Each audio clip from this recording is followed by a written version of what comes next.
रोहतास में भारतीय इतिहास अनुसंधान परिषद के तत्वाधान में आयोजित 12वें महाधिवेशन और राष्ट्रीय संगोष्ठी का आयोजन किया गया।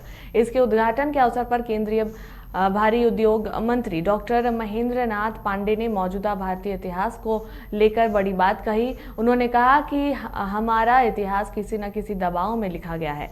भारतीय इतिहास को लेकर ऐसे कई सवाल खड़े होते हैं जिसका कोई जवाब नहीं मिलता।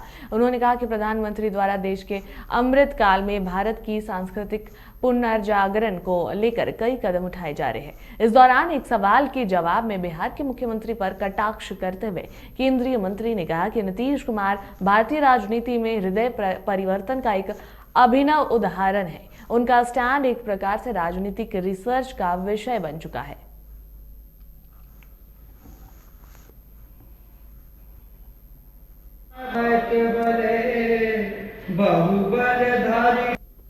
आज यहाँ पर श्री गोपाल नारायण सिंह विश्वविद्यालय के इस प्रतिष्ठित ऑडिटोरियम में इतिहास संकलन योजना एवं भारतीय इतिहास अनुसंधान परिषद के संयुक्त तत्वाधान में बहुत बड़ा आयोजन संपन्न हुआ।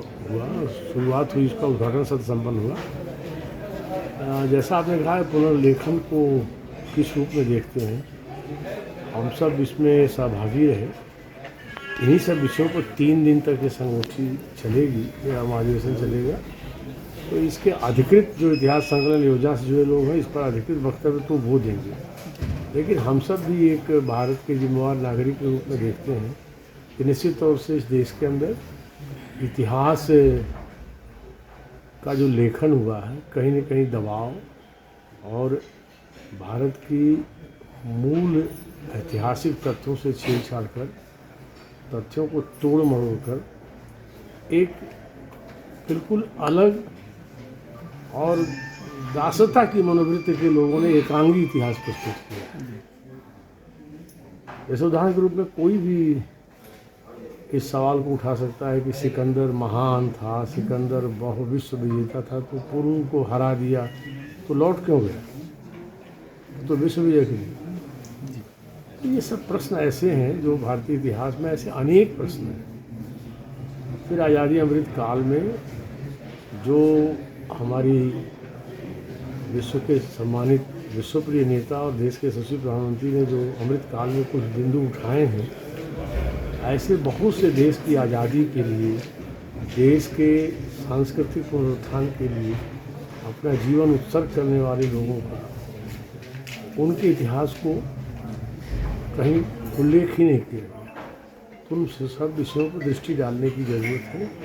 इतिहास संकलन योजना के लोग लगातार उस पर काम करते हैं, वे अध्येता हैं। जो विद्वज्जन यहाँ 3 दिन परिचर्चा गोष्ठी में अपने शोध पत्र रखेंगे, उसके आधार पर निश्चित तौर से जो निष्कर्ष निकालेंगे वो भारतीय इतिहास के पुनर्लेखन में बहुत सहायक होगा, बहुत उपयोगी होगा।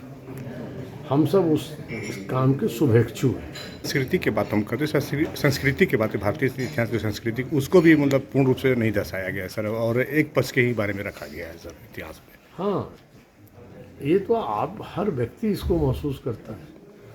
आज इसी नाते से मोदी युग में जो विचार परिवार ने हम सबको संस्कार दिए, आज उसका प्रतिफल है कि एक से एक सांस्कृतिक उत्थान के, भारत के सांस्कृतिक पुनर्जागरण का काल ही इसको माना जा रहा है।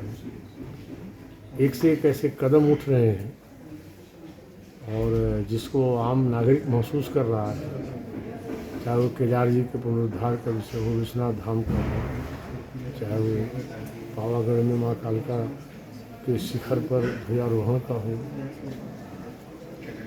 गुरुद्वारे के कॉरिडोर का हो, पाकिस्तान के अंदर जा कर के ना सिख तीर्थयात्रियों के लिए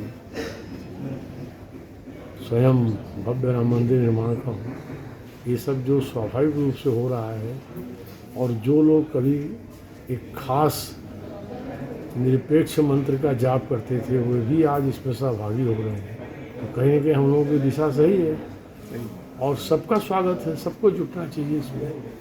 ये देश के गौरव का है। कोई भी देश अपने आत्मगौरव के बिना, अपने स्वयं के स्वाभिमानी समाज और स्वाभिमानी आधार स्वाभिमानी अतीत और उस पर वर्तमान को खड़ा करके आगे नहीं बढ़ सकता। वो क्रम जारी है। उसमें ये इतिहास संकलन योजना का इस बड़े प्रतिष्ठित विश्वविद्यालय में जो ये 30 दिवसीय अधिवेशन है, ये आगे के लिए बड़ा महत्वपूर्ण पड़ाव साबित हुआ। देखिए, नीतीश कुमार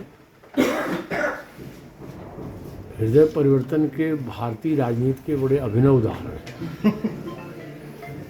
और पॉलिटिकल साइंस के स्टूडेंट्स ने, मुझे जानकारी मिली है कि 8 बार का नीतीश कुमार का हृदय परिवर्तन पर शोध करने के लिए अपने पंजीयन कराने हेतु प्रयत्न प्रस्तुत किया है।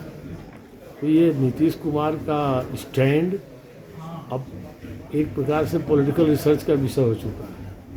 और सपने उनको देखने से कोई रोक नहीं सकता। सपने तो बहुत दिन से देख रहे हैं। और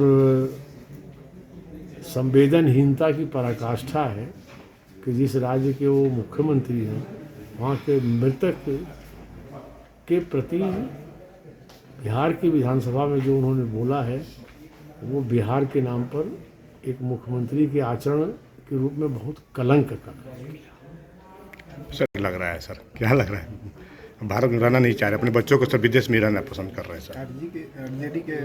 आरजेडी के नेता गुदावर नेता हैं सर, ऐसे बोल वचन बोल रहे हैं कि मुझे भारत में डर लग रहा है। भारत अब अपने वैभवशाली रूप में पूरे दुनिया में अपना स्थान बना रहा है।